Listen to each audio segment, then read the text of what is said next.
You're welcome to ask anything you like. There's no barriers, no limits here, right? Anything is okay. Doesn't matter. Yes, please. Now, Yeah. when we are dealing with people, Yeah. we do come across people that we get angry or whatever. Yeah. How do you Yeah. deal with such people? The that concentration Yeah. might work in the reverse order. Yeah. Yeah. Yeah. So, I understand. Yeah.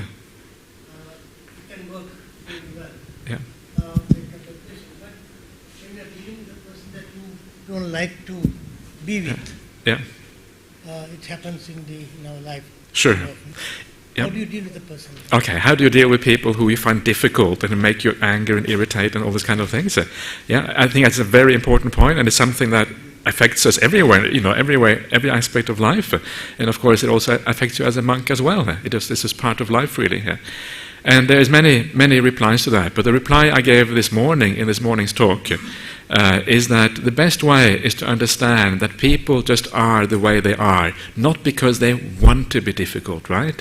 You may find somebody very hard to deal with in life and very upsetting in many ways, but remember that they are the way they are because they have been conditioned to be the way they are. Often people want to be a different way. If they know that they are irritating others, actually nobody wants to irritate other people. It's a hassle. If you are an irritation to the people around you, you become incredibly unpopular. You become a pain in the neck for everyone, right? Nobody wants to be like that. So remember that the reason why people are the way they are is because they have been conditioned into being that way.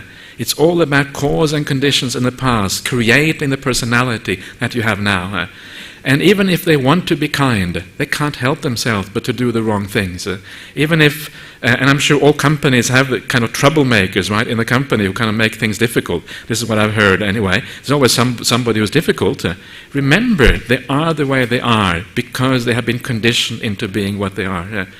Often people want to be different. If you're not able to do the right thing, if you're not capable of doing what is nice and what is kind to others because of your conditioning, and the bad things come out, even though you want to be good, then how can you feel about such a person?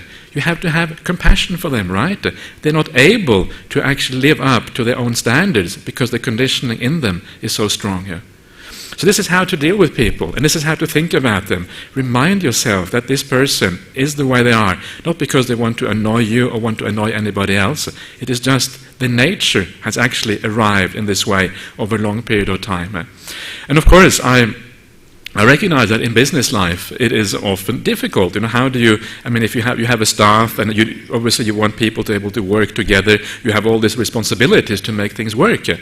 But I remember I was reading this was somebody else who was talking about business. This was an Australian person, I think, who had been the CEO of a large company for a long time, and he talked about his experiences and what he had learned after being a CEO for such a long time. And apparently there is a fairly well-known thing that in any business, 20% of the people do 80% of the work, and the 80% do 20% of the work. There are certain kind of crucial employees that kind of do most of the kind of heavy lifting. And he said that after a while he realized that people are different, right? That it's not about bringing up everybody up to the level so everybody is the same, everybody is equally efficient. It can't happen because we are conditioned the way we are, because we are so different as people. Instead of actually trying to lift everybody up to be as efficient as the 20%, we have to accept those 80% the way they are, because that is basically how they are, right? And this is this insight again, this insight into non-self, anatta, right? This idea that we are conditioned into who we are, and that nature cannot really be changed. And to understand how difficult it is to change, I always like to bring it back to myself. And I look at my own life, and when I want to change, right, I want to change my old habits, whatever they might be, and I recognize how difficult it is to change myself, right? Think about yourself, think about you. Especially, perhaps very often, the good place to start is in relationship to your family. Because in family connections, we are so close to each other that very often we bring up kind of we bring up reactions towards each other, very habitual reactions. Now, if you want to change the way you react to your family members, it is incredibly hard. It's very, very difficult. The same kind of thing tends to trigger the same emotions month after month, year after year. Why is it so hard? Because the habits are so ingrained, because it's non-self, because you have been conditioned in this way over a long, long period of time. It's so difficult to change yourself. How can you ask other people to change if it is so difficult to change yourself and change your own habits and your own conditioning here? So this is really what it's about. It's about understanding the nature of what it means to be human.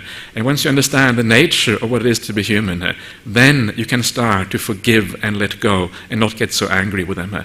It's not personal, right? It's not about you. It's not a personal thing. It's about them. They are in a position of difficulty. So this is like a big picture thing. It's like a kind of a, it's a Buddhist way of looking at problematic things in life. What I also remember, I had one of my other university friends. He came to visit me in Perth quite recently at a monastery in Perth. He's also a CEO. I have a lot of very successful friends for some reason. He's CEO of a big software company in the US.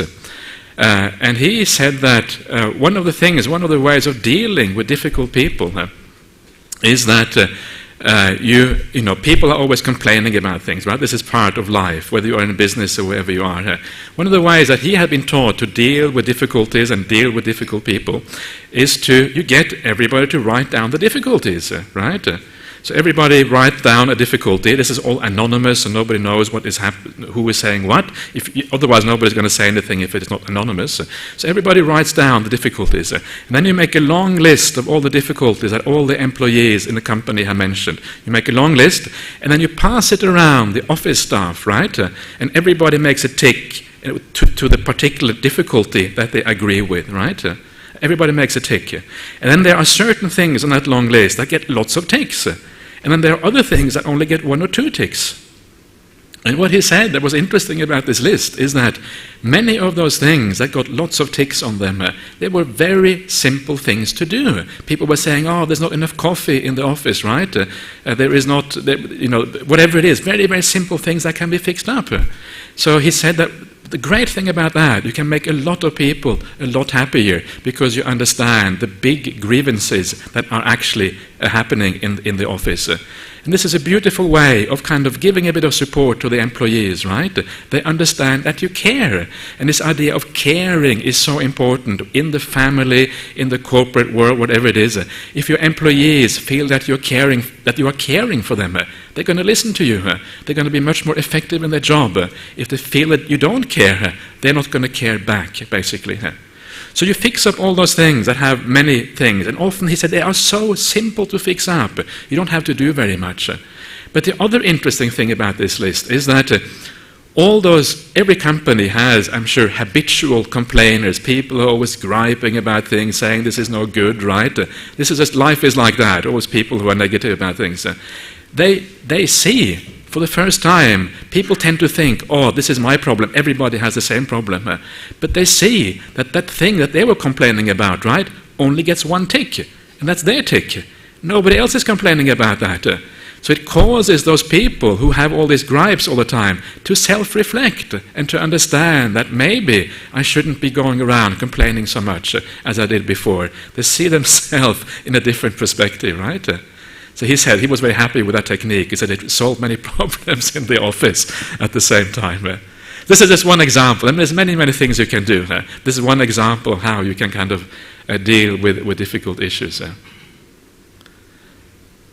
So are you happy with that answer, or does that make sense? Yeah, I am, but at the same time, sometimes it's the attitude of the person. Sometimes if it is one-off incident, you can just ignore. But if the attitude it remains, then it becomes a thorn in your flesh. You just want to get it out. Pull the thorn out. That's the attitude that I have. If I have something like that. So that's the problem that I have when I'm confronted with something like that. How do I deal with that? The way I do it now is to walk away from it. But that doesn't mean the problem is gone away, because I might be suffering.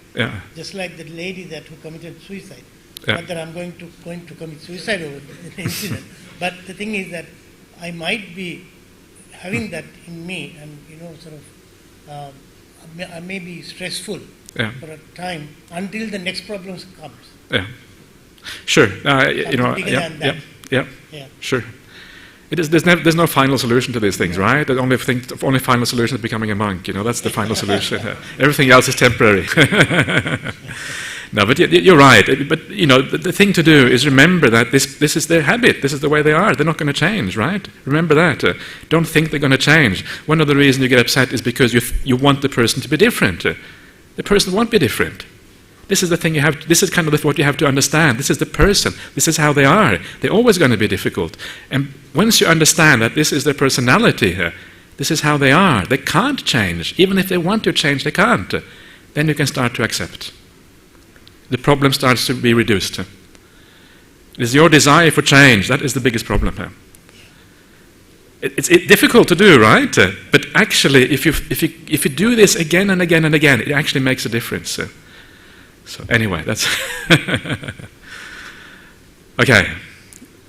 Anybody else wants to say anything here? Yes. Thank you very much for those great insights, and some sounded new, some of course things we've known in the past. Just that we don't sort of use some of these principles that you advocated. You talked about death contemplation, as a principle to try and find happiness that we need to have in life. But as far as businesses are concerned, given that opportunities are limited for every single business organization, regardless of which industry or which segment of the business you're in, you got to have very high level of optimism in the minds of your employees to be able to drive them towards achieving results. And in business, you need to succeed to be able to achieve those commercial objectives. And in business, performance is all about achieving results, and then results in terms of goals that we set at the beginning of the year are extremely optimistic. Year-on-year basis, you want better results achieved, and markets cannot really support you for you to be able to achieve those goals. So you've got to basically eat into your competitors' plate if you are to achieve that level of results. Sure. So that creates competition, and without competition, there is no success. So that's your professional life. So how do we, balance the two? I'm struggling to understand. Thank you. Sure. Yeah, this is always a problem. Competition must, in the end, must always cause conflict, must cause problems. That's the nature of competition, right? You compete in school and you compete in life for a partner, in life for a wife or a husband. Competition is always a problem. And this is one of the things the Buddha says. The Buddha says very clearly in the sutras that when you have desire, competition is about desire. I want to win, you want to win. I want this partner, you want this partner. I want this. Whenever you have desire, it always also leads to ill will and negativity and harm. Desire and harm always go together. So there's always going to be a degree of conflict in business. It has to be there. It's part of life. So your job is to minimize it. That's basically your job. Your job is to understand what you're doing to your competitor. Your job is to understand the pain and suffering they may have if they go bankrupt, right? I've had this question asked to me before. What I'm doing, I'm being really ruthless. My competitor's going bankrupt. What should I do? Well, at least if you understand their suffering, then maybe you can hire them, right? Maybe they have some good qualities. So you hire them, say, okay, come, be part of my team. You can do this part of the job instead, right? Something like that. And you look at things in a new way. Or if they are suffering really badly, maybe you can help out in some other way. But the most important thing, I think, and this is what I have seen with many people who've had success in business, and this is if you consistently try to do what is right, at least within your company, with the people that you are with, the people who are closest to you, if you consistently apply Buddhist principles in daily life, you tend to have success. people start to trust you. People start to feel at ease in your company. I know a lady who's one of the top executives of Hewlett-Packard in Singapore, and she has kind of risen up through the ranks in Hewlett-Packard, and she rigorously applies Buddhist principles in everything she does, right?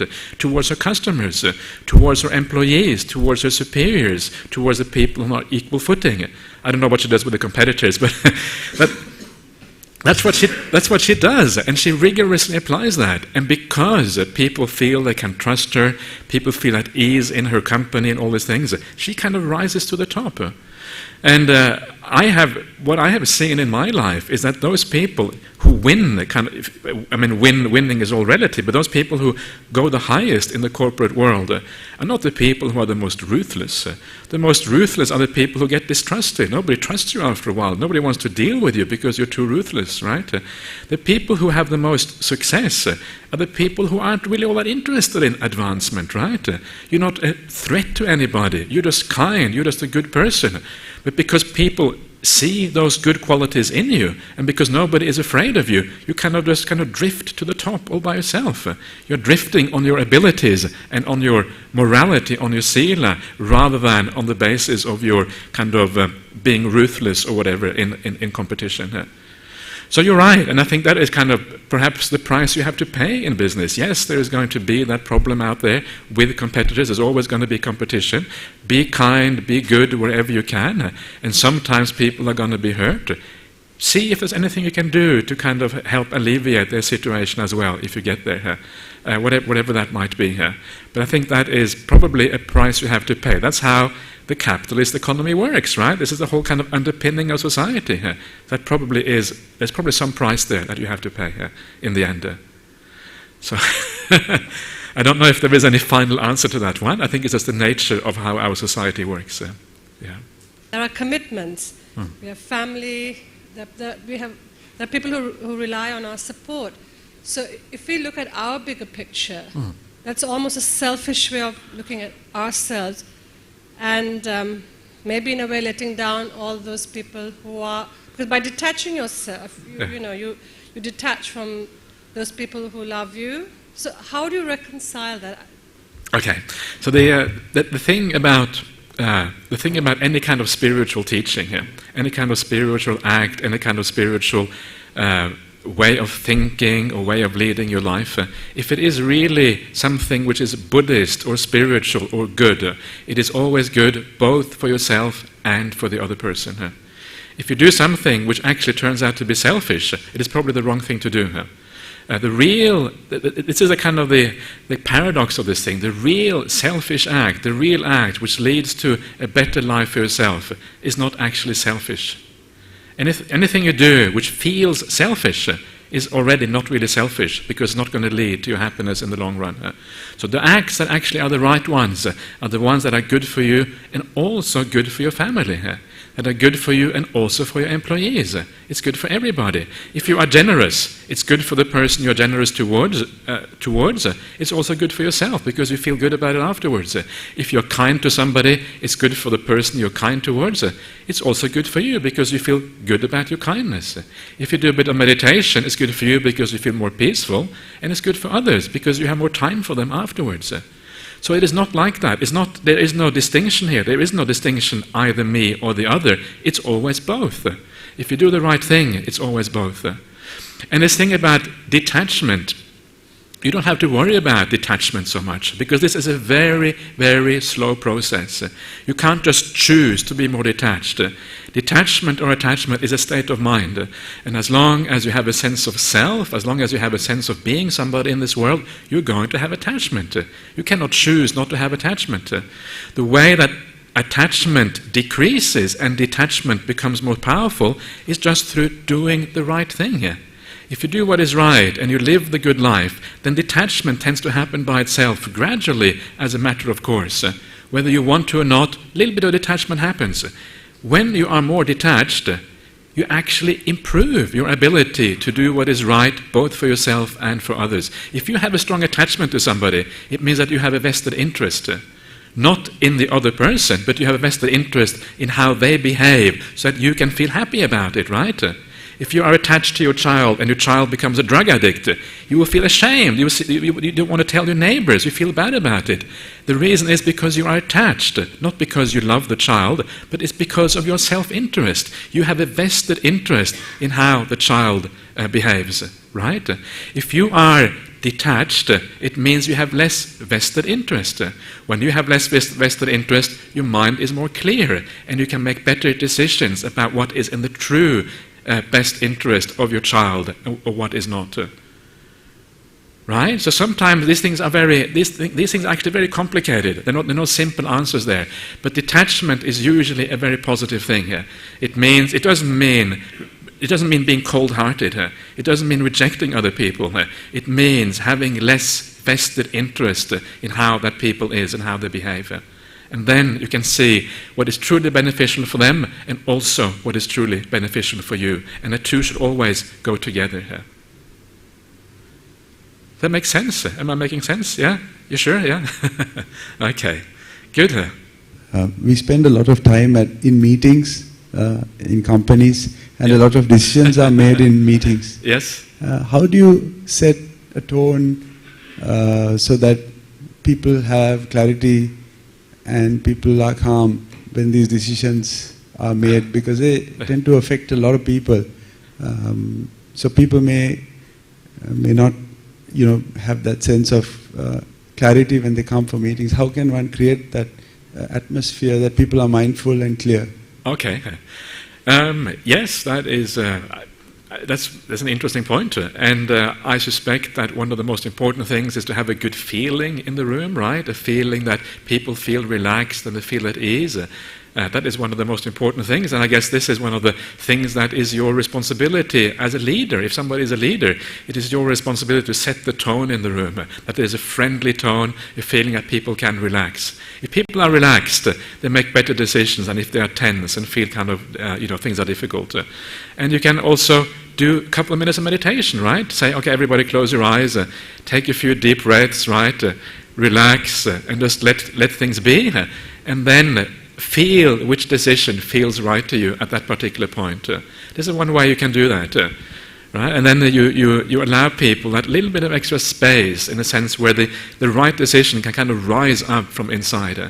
It is very strange. I mean, one of the things that I have always found in my own life is that you think about a decision, you think and think and think, and you can never really find the answer, what is the right way to go. This is such a common experience, I think, for people. You don't know what the answer is. And then suddenly one day, you just sit back and you relax, and the answer just pops into your mind, right? All that analysis, all that thinking about it was a waste of time. And when you recognize that, when you recognize the kind of the lack of ability very often of the thinking mind to resolve things, when you understand that, you actually can allow yourself to be more peaceful, allow yourself to stop all the thinking and just say, okay, when the time is right, then the solution will come by itself. Of course, sometimes there's pressure. You have to solve the things earlier on, and then you have to try to create a similar kind of situation where things are relaxed and at ease, and you just allow the solution to come to itself. So try to create that kind of environment for the whole group, and then it is likely you're able to create better group decisions as a consequence. Something like that. Yeah. Okay. Yes. One of the conflicts you always tend to deal with is this conflict of the misunderstanding of what is being content. As a business leader or as an entrepreneur, you're not only responsible for yourself, you're also responsible for the whole group of people within the enterprise whose future prosperity or future growth you're responsible for. So how do you handle this whole concept of being content? Right, okay. So yeah, this is in a sense a kind of I guess one of the differences here. As a company, you're supposed to kind of improve, you're supposed to move forward, and if you're too content, you probably get fired, right? Oh, I'm content, no, okay, you lose your job. But I think contentment is is a personal thing. It's a thing that you have inside of yourself. And I think one of the most important things with contentment is that you are content with your own life. Your life is good enough. You don't have too much vested interest. If you get fired or not, don't care too much about that. You don't care too much about the worldly things in the world, but you're happy with your life as it is. You don't need, sometimes you may think, it would be nice to get a higher position, it would be nice to have this, to have that. Contentment just means you're satisfied with what you have already. And I have actually noticed in my life that those people who are most successful often tend to be very contented. They're very happy people, right? They have a natural optimism inside. They're very positive. When you're with them, you feel this kind of natural exuberance, but they also have a sense of peace about them. They are, on a personal level, they are content, but precisely because they are content on a personal level, it means they have more clarity of mind about what is right and what is wrong. So their company prospers, even though they have a personal sense of contentment. So contentment is in many ways similar to the death contemplation. The death contemplation also makes you content. You don't desire anything more. There's nothing more in this world to go for. You don't allow yourself to get upset by the people around you. Contentment is exactly the same thing. These two things gel together, go together like that. And then when you have that personal sense of contentment, clarity arises. You can make better decisions for your company. This is the weird thing, right? This is kind of the strange thing. It sounds like you're not supposed to be content because that drives you, but actually very often you get that actually biases you instead. I don't know, I've heard about some of the people who are traders on the stock exchange and these kind of things, people who do trading all the time, currency trading or stock trading or whatever it is, and they have personality tests to find out what kind of person does these things well. And the people who are too anxious and have too many defilements and too much desire to win or lose and who are afraid of these things, they're often the people who don't succeed. The people who are really cool about this, right? They don't really care whether it goes up or down. They are the ones who often kind of succeed in this kind of stock trading things, because you have to have a very incredibly cool kind of personality. That's contentment. Contentment is about being cool, right? So you have that coolness with you, you have a personal sense of contentment, and then clarity arises as a consequence. It's strange, it sounds like a paradox, but actually it isn't. It actually is the way I think things work.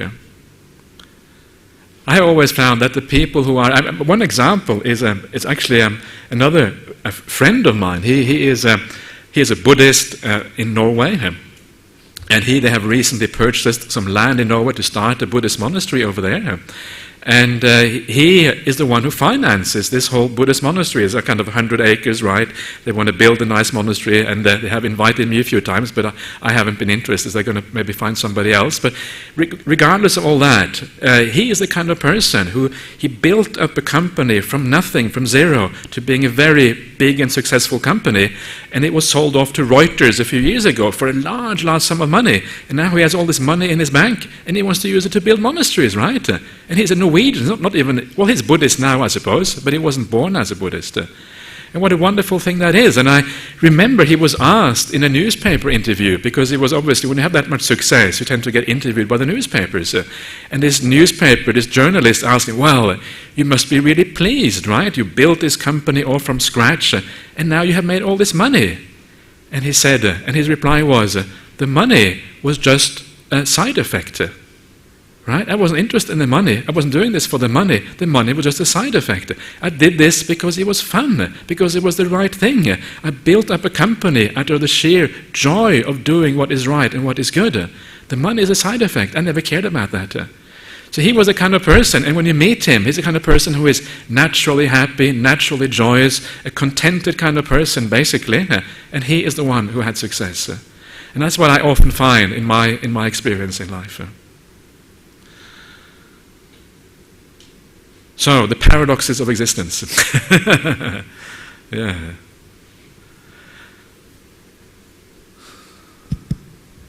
Okay. Anything else we haven't covered that needs to be talked about? Yes, over there. The law of manifestation. And that we are not creatures of circumstance, that we have the power to change our life? Sure, you have power to change your life. And this is one of the most important things, I think, in Buddhism, is that we have that power. This is actually very foundational, right? And I was giving, I don't know if were you there at the talk this morning? No, you were not there, okay. I'll give you an example of how this works, because I mentioned this at the talk in the Q&A session this morning. And the way that you can actually feel for yourself how this works is by looking at your actions in daily life and how they affect your mind. And you will actually see that there is a very close relation between how you act and how you feel inside of yourself. You have to have a degree of mindfulness to actually be able to appreciate this, but if you have enough mindfulness, you will see this very strongly. And notice that when you do an act which isn't very kind, right? Sometimes everybody does acts which isn't very kind. It's just nature. And I look inside of myself. If I say something which wasn't quite right, even if I think a thought which isn't quite right, what does it feel like? And what it feels like your energy level gets depleted. You feel less happy, you feel less bright, you feel as if there is a burden happening inside of your mind, right? And that is how you can understand that you are creating your own future. If you keep on doing what is bad, you are building that burden in your mind. You're building that darkness in your mind, that lack of brightness in your mind. You're expanding that until the day comes that your mind is basically not very good place to be at all anymore. And if your mind isn't a very good place to be, you're not going to be a very happy person. That's basically what we are, is our minds, right? So you can see this. I encourage you, feel that, experience that, and that's how you can understand how you're actually building up your future and also the present. And the opposite is if you do something kind. Watch yourself. You do something really kind towards somebody else, right? You say something nice. You think a thought of metta, may you be happy, may you be well. How does that feel? And you feel, if you do it from your heart, it really is heartfelt. You feel a brightness inside of yourself. You feel energized. You feel like you're lifted up. You feel like you're chucking out some of the burdens that are holding you down, and you are soaring, right? That's what it feels like. And you know from that if you keep on doing that, you're going to build a mind which is brighter and brighter and brighter, and you're creating a future for yourself in that sense. So this is how you manifest the future. And the external world would change as well. Why? Because the external world, how we perceive the external world, depends a lot on our mind state. How you look at the world outside actually depends on what your mind state is in right now. So it changes things. I will give you an example. I always like to give the examples especially for my teacher, Ajahn Brahmali, because he's kind of a special case in many ways. And he is one of these people who loves concrete, right? He thinks concrete is fantastic. Most people say concrete is terrible, all this grey stuff. He loves concrete. So he says in the monastery, we've got to have concrete here, we've got to have concrete there, all the roads should be concrete, right?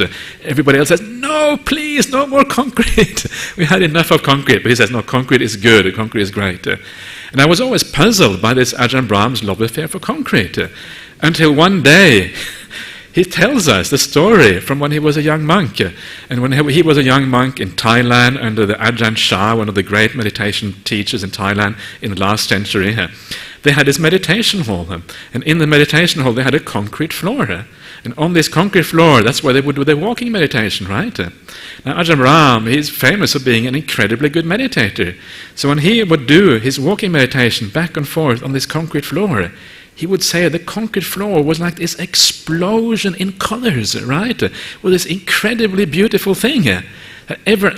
Because when your samadhi gets deep, your perceptions change profoundly. And all he sees is these beautiful colors and these magnificent shapes coming out of the concrete. That after that, he has always loved concrete, right? And this is how things work, and this is essentially true for each one of us. The world outside is dependent on the world inside. Remember, in ordinary world, we tend to divide between our inner life and our outer life as if they are two separate things. But in the end, life is just about experience, right? You experience stuff, and everything from the outside also is really just felt inside of you. Okay, you see these curtains, you see this roof, but where is it all seen? It's seen inside your mind. It's really, in the end, everything is experience. That is the most basic currency or unit of existence, is experience. And that is all relates back to your mind and how your mind works. I don't know if that actually answered your question, but anyway, that's my answer here. So, yeah. What's the correlation between circumstance and karma? Circumstance and karma? Yeah. What do you mean by circumstance? Let's say opportunities, threats, good times, bad times. Okay. What's the correlation to karma? Okay, so there isn't any correlation. The only correlation is how you deal with the circumstances, right? So that's where it is. It's how you deal with it. That's the correlation. So if you are in very difficult circumstances, but you deal with it in a skillful way, you create good karma. If you are in a very difficult circumstances, but you succumb to the difficulty and you deal with it in a bad way, you create bad karma. So the circumstances are just a potential. They are nothing in themselves. So it's basically the meaning that we give. Yes, it's the meaning that we give. And this is another... Ajahn Brahmali wrote a book a while ago called Opening Door of Your Heart, which has all these nice little stories in it. And be careful, because one of the things about these books by Ajahn Brahmali, they seem so innocuous. It tells all these stories and these jokes, right, in this book. And sometimes people think, oh, there's no real profound Dhamma here. It's wrong. It's very profound. And you just have to read it in the right way to understand that actually it is very profound. And one of the stories in there is about the two ladies, right? They're both baking a cake. Maybe this is being a bit sexist, but it's not ladies or men, whoever. Somebody's baking a cake, right? And one of the people who's making a cake has the best kitchen in the world, right, with the best appliances and incredibly good ingredients, and everything is just right? Everything is just perfect. And the other person, they have this really old kitchen from the 1950s or whatever. They don't really have any appliances. Everything has to be done by hand. Have really dodgy ingredients, right, with the butter going rancid and the raisins being hard and all these kind of things. Who makes the best cake? Right? Who makes the best cake? You don't know. It's quite possible that the person who had all the bad ingredients, that had the bad kitchen, makes the best cake because they put more love into it, more care into it, more of themselves into it. Well, the other one maybe doesn't care so much, and for that reason the result isn't that great. And this is about karma. Karma is about how you deal with the circumstances of life. Even if you have very bad circumstances, if you deal with it in the right way, you can make a beautiful life out of it. And that's why often you see, one of the things that I always found so fascinating, sometimes you go to these incredibly poor places, to some of the poorest places in the world, like, when I go to India, you see a lot of poverty in the north of India. Bihar is the poorest state in India. If you want to see poverty, my goodness, that is a good place to start. But sometimes these people who have this incredibly poor, they have this beautiful smile on their face. And there is a real sense of happiness there. Right? And sometimes if they play their cards right and do their thing, they have an incredibly bad start in life. Chances that that life is not going to be good for them is very high. But if they play the cards right, and sometimes they do, they can overcome those difficulties and actually rise above that, at least in a spiritual sense, if not in a material sense. So that, I think, is really what it is about.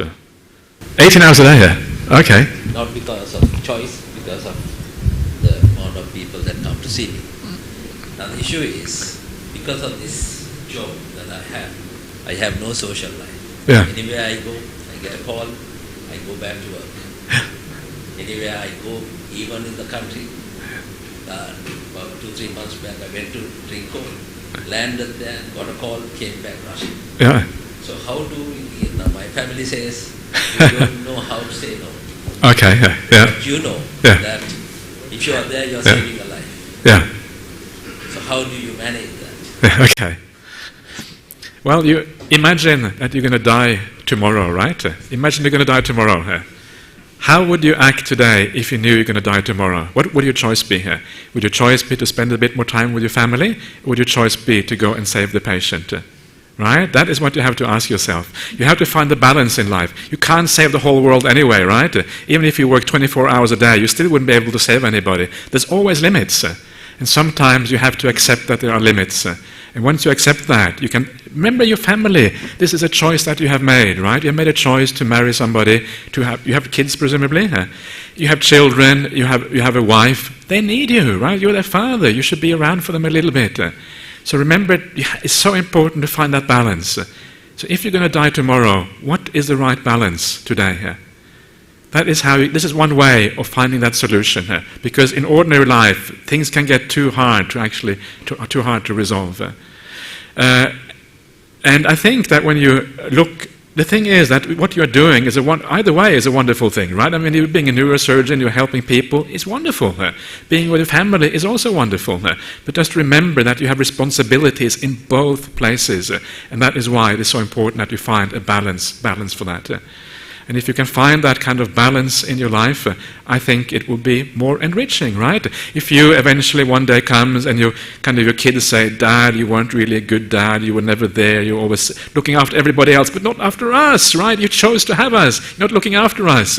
Then you won't feel very happy with that, right? You feel a little bit guilty and you feel a little bit bad. So make sure you don't get yourself into a situation where maybe later on you will regret your choices. Remember that responsibility. And then you can say listen to your family as well, to what they have to say. Because probably they're coming from a heartfelt place, right? They really want to see you more. So it's not easy. I mean, especially in your case, because you're doing so much good either way, right? It's very, very hard to make a clear choice. But, so really it's up to yourself. You have to answer. Tonight, when you go back home or wherever you're going, sit quietly for a while and allow the answer to arise by itself, right? That's what I've been saying. And then hopefully you will find the right answer that way. Reverend sir? Yes, sir. I have a question. Please, sir. Yeah. You mentioned that in an organization it's really a smaller percentage most of the work. A larger percentage is just there, passengers. Yeah. So invariably those who are not effective, they don't realize that they are not effective. Sure. And this tends to create jealousy. They obviously don't realize that they are not effective, but the others are doing the work, but still they feel there should be equality and they should have their due place and so on. Who is jealous? The people who do less? The employee. Those who are not very effective. Yeah, they get jealous of the others. Very jealous of others who are doing well, not realizing their own, lack of whatever.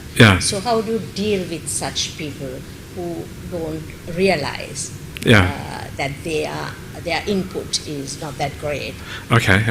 And that jealousy is very apparent in a lot of organizations. Sure. Yeah. It is very difficult because people are deluded by nature. People cannot see things clearly, and this is just the nature of human beings. So it's actually very hard to pull people out of that delusion and to show them what is going on. So maybe what you have to do is to have some kind of neutral way of assessing people, some kind of neutral benchmark, and that benchmark then becomes the way of assessing people, so they can see for themselves that actually the other person is actually more efficient. They're actually dealing with this in a better way. Because that neutrality means that it's not personal anymore. They won't come back to you and say, "Oh, you're treating me badly." There actually is a neutral benchmark which actually decides who has actually performed better, if you like. That might be one way of doing that. I don't know if having all these benchmarks is a good thing or a bad thing in a company. I don't really know that. That takes away the personality, the personal conflict in that kind of situation. And sometimes there's not much you can do. Sometimes there just isn't. Sometimes people will get jealous, and sometimes you're just going to have to shrug your shoulders and say, "Okay, this is life. People get jealous, and that's what happens." And then, if they leave the company as a consequence of that, it's not such a big loss anyway. If they did only a small job, so you haven't really lost very much anyway. So you have to do the right thing, right? If you are a manager, you cannot allow people to rise up just because they feel jealous. That would also be the wrong thing. It is their problem that they are jealous. It is their defilement, and it's something that eventually they will have to understand for themselves. But the very fact that you understand the problem, you understand the situation, means that you can have a degree of compassion for them, right? And it means that you can talk to them in a nicer way because you understand their feelings. It's not nice to be jealous. It's not nice to feel that somebody is overlooking you. And then you have a sense of compassion instead. And then your communication with them will also be much better. And then you might be able to make them understand what is going on and why things are happening in this particular way. But I'm very happy I'm not a manager, right? It's a really good thing. I'm a monk. I can go back to my little hut in the forest and just kind of chill out, and have a good time. I'm very, very happy about that sometimes. I think it's very hard. And sometimes the decisions you have to make are obviously very, very, very difficult. So I don't envy you, these kind of things. So you were asking how important it is to understand the suttas from the Pali or the Sanskrit, or is English good enough? Sure. The answer to that is I would not recommend ordinary people to, I'm a monk, I'm a professional, I do this full time, right? So for a monk or a nun, I think it is useful to learn the Pali, because this is your life. But I think for ordinary lay people, I think it's just takes too much time, right? Unless you're some kind of language genius, and all you have to do is open the books and you kind of understand it very quickly. In that case, maybe, but most people aren't language geniuses. It takes a lot of effort to learn Pali. And so for that reason, I would say, no, don't do that. If you can even read the sutras at all, you're already doing far more than the vast majority of people. Majority of people don't read the sutras. I have never stayed in Thailand myself, but many of my fellow monastics have stayed in Thailand as monastics. And they say that, sometimes you can ask another monk. You mention in passing the Digha Nikaya. Digha Nikaya is the long discourse of the Buddha, right?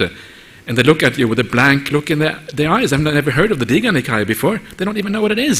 This is a very basic teaching of Buddhism, right? So this is the kind of problem we are up against. People don't even know what the basic teachings of Buddhism are. And this is what we see around the world, Buddhist or not Buddhist. So if you can even read the sutras, you are already ahead of 99% of Buddhists in the world, if you even open the sutras in the first place. Maybe not 99, but 95% of Buddhists in the world, you're already ahead of those, even by just opening the sutras as such. So don't be too kind of... put the bar too high. If we put the bar too high, we'll never get anywhere. Start reading the English and enjoy that. If you don't understand, then come to somebody who understands and ask questions about it. If I can follow up on that, how do you instill the Dharma in the current generation? Because when we were growing up, we grew up in an environment where we were taken to temple. We were compelled to learn some of the gathas, but our kids don't have that environment anymore. But is that important, or is it the more spiritual teaching that is the greater importance? I think, I don't know if it matters that much whether you get taken to the temple as a child. You hear all this kind of this verses in Pali, nobody understands what's going on, you light a bit of incense and the monk said something you don't understand, and then you go back home. I mean, it's okay, you become a Buddhist in name only, right? And you don't really become a Buddhist of your heart. I think one of the powerful things is if you don't go to the temple every week in this way, that you actually make a real choice in life. What do I want? How do I want to live? And that if you make a real choice about things, it is much more powerful. It is just like me. I became a Buddhist from nothing, and I think that is one of the reasons why I'm very committed to the Buddhist thing, precisely for that reason, because I actually chose it myself. So I think there's a lot of good things coming out of that. It's not, what's the point in having a vast number of Buddhists who don't do anything with the Buddhist teachings? It's pointless. The whole purpose of the Buddhist teaching is to practice it. It has no value if you don't practice it. This is a very different, the great difference between Buddhism and other religions. In most other religions, is about faith and belief, is the essence of the teaching. In Buddhism, the essence of the teaching is the practice, how you live your life. And if you just have faith or just belief, or you're just a nominal Buddhist, you kind of tick the Buddhist box on the census form or whatever, that doesn't really make any difference. Get a bit more political clout, right? If you have large numbers, the politicians take you more seriously, which obviously is useful, right? Because that means that they kind of listen to what you have to say. Is very nice. But we shouldn't run after those kind of goals. The most important thing is actually the practice of the teachings. So what we should do, we should make the teachings available to the younger generations. We should make them available in such a way it makes sense to them. It answers some of the questions of life, right? And then, when they understand it, then they can either reject it or accept it, depending on the temperament. If they then reject it, fine, at least they know what they have rejected. most of the time you don't even know what you're rejecting. You're rejecting a Buddhism, you never understood Buddhism in the first place. Then you become a Christian, but you actually weren't ever a Buddhist in the first place. At least you have a real choice when you understand what the teachings is about. And this, I think, is one of the most crucial aspects for Buddhism in today's world, is basically to make the teachings accessible and understandable in a way that people can understand what is going on. Then they can make real choices. Then we get real Buddhists, and then we actually helping to improve society and also improving ourselves. I have a small question about like obligations. So as we are all working and we have a lot of official commitments as well as family commitments, and sometimes you do not have time, say, for yourself, and there may be your family. Yeah. And how do you handle that? Because sometimes when you have to say no, people on the other side feel it's they make you feel bad, or you feel bad because you cannot go. And how do you kind of handle that to make you feel that it's not so bad if you do not, or you cannot go? All of these things kind of, come together. All of these things are kind of part and parcel of the same thing here. If your general attitude towards people is kindness in ordinary life, and you're kind to people, whether it's your family, your business, or whoever else it is, if you're generally living the right life as a Buddhist, people would normally have more time, find it more easy to forgive you for your not being able to do everything in this world. And this is actually the most important thing. If we kind of start off in the right way, we start off with the right foundation, people will tend to be much more understanding of you as a consequence. So this is what I think actually is the most important thing. So if you generally treat your wife, you're married, yeah? Your wife, your kids, your parents, all the social obligations that you have, if you generally treat them well and they feel that you're coming from a good place, doing the right thing, they will also more easily forgive you when they understand that you have other obligations that you have to look after, right? So you have to basically show that you care, right? Show that they are important to you, that they are important parts of your life. And the same thing in the company life. Show that you care there as well. And this feeling is very powerful. When you feel that you are cared for, wherever that is, people will tend to be so much more caring in return, so much more forgiving in return as a consequence. And then it's much easier to deal with. But of course, it is not perfect. It's never going to be 100%. There's always going to be times when you will feel a little bit guilty, perhaps, right? And you just have to recognize that you cannot do everything. There are limitations on you. There's no reason for you to feel guilty, not to allow other people to control your emotions. One way of doing that is, again, do a bit of meditation practice. Calm down a little bit. Get clarity about things. When you have clarity about things, you can make decisions that are more, I know this is right. And you don't feel so bad about it afterwards, right? Don't make decisions when you feel emotionally upset or emotionally attached or whatever it is. When you make decisions then, it often has a component which makes it more easy to regret the thing afterwards. So these are very, very basic things, but it's not going to be perfect, right? Let's face it straight away. All you can do is kind of reduce the problem a little bit and then take it from there. Okay. So it would be nice if there was kind of the final answer, right? This is the final answer. If you do this thing this way, then everything will kind of resolve itself. But in the end, there is no final answer to many of these questions. All we have to do is manage it to the best of our ability.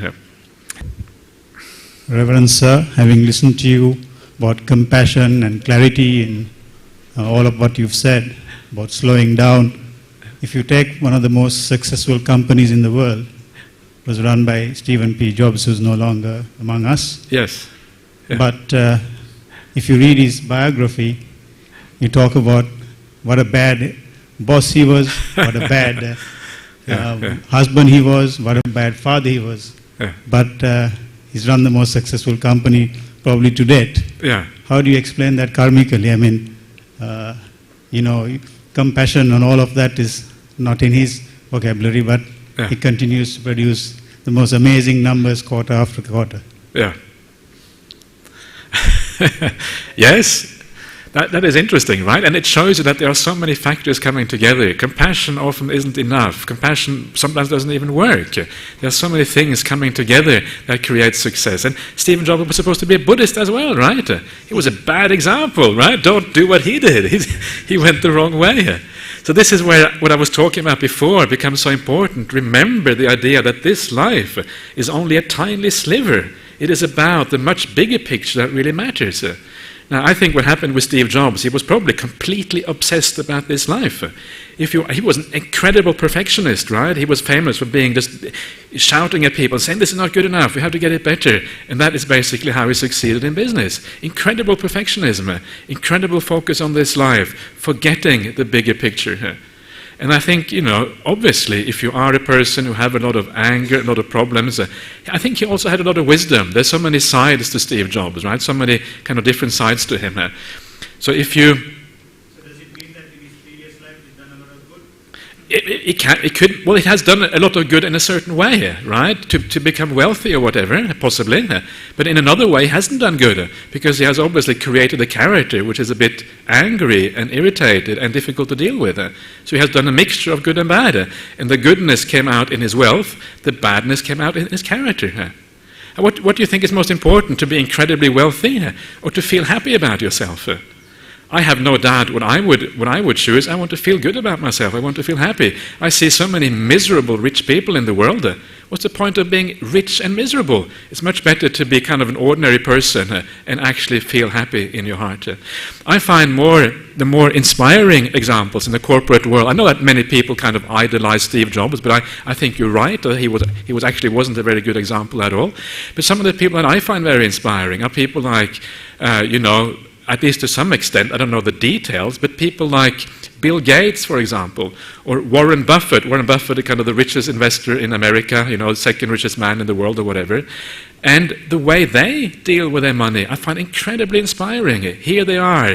They have more wealth than almost anyone, like they have more wealth individually than some countries have, right? They're more wealthy than some of these very poor countries in the world. And the way they spend that wealth, starting up foundations to give it all back to society again. Wow, it is so inspiring. They have spent their whole life building up this fortune. That's the first half of the life. The second half of life is to give it all away. Right? And that's when you understand why they got wealthy in the first place. They got wealthy in the first place because the seed of generosity and kindness is very deeply embedded in them. And that's why they continue that act of generosity and kindness in this life. I find that very inspiring, much more inspiring than the Steve Jobs. Yeah, Steve Jobs, he made some kind of nifty little things like the iPad and the, this kind of stuff. But at the end of the day, big deal. Isn't it much better and much more important to build a beautiful mind and a beautiful heart? Isn't that what really matters in this world? So remember the big picture. And that is where I think Steve Jobs went wrong here. And when you remember that, then you will take a different tack in these particular matters. Is that what you're asking, or am I getting the question completely wrong here? Yes? Yeah, okay. Thank you. Thank you, Bhante. In most sutras, at the end, you find this statement which says, it was beautiful. It was like uncovering something that was covered. It was like lighting a lamp when there was darkness. It was like showing a path to a person who didn't know how to go. In the last 2 hours, you tried to do that, and I think all of us benefited, and you brought out beautifully that there are no digital yes or no answers to life. And that is one of the most profound things in Buddhism. It's not this or that, so that's more than that. I think you got us to think that. Much merit to you, Bhante, and may your path be straight and strong, and may you be well and happy. Okay, very good. Thank you. Thank you. Yeah. Thank you very much. Very good.